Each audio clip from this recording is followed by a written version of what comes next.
Kylene Alcantara, ipakikilala na ni Kobe para sa pamilya nito sa California sa susunod na taon. Hello mga ka-showbiz! May exciting balita na naman tayo tungkol sa isa sa mga pinakasikat na showbiz couples ngayon, sina Kylene Alcantara at Kobe Paras. Mukhang isang bagong milestone ang kanilang tatahakin sa 2025. Sinabi ni Kobe Paras sa isang panayam na plano niyang ipakilala si Kylene Alcantara sa pamilya ng kanyang ina, si Jackie Forster, na nasa California.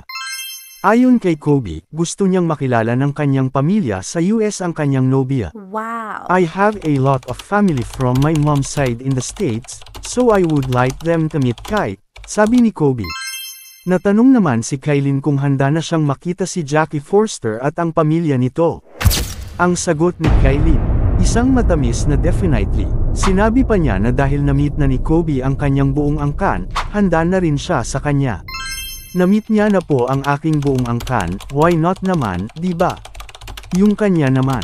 Excited din si Kobe para sa magiging pagtatagpo ni na Kylene at ng pamilya niya sa US. Sabi pa niya, not a lot of people have met my family from my mom's side, so it'll be exciting for me for them to meet Kai.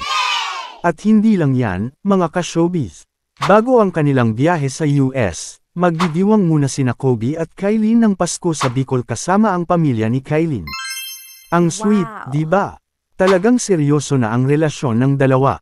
Matatanda ang kinumpirma ni Kobe noong Nobyembre na opisyal na silang magkasintahan ni Kylene. At mukhang mas lalong tumitibay ang kanilang relasyon habang lumilipas ang panahon. Abangan natin ang susunod na kabanata sa kwento ng Kylene at Kobe love story.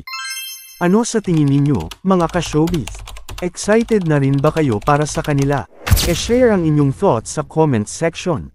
Huwag kalimutang e-like, e-share, at mag-subscribe para sa mas maraming updates tungkol sa inyong mga paboritong celebrities.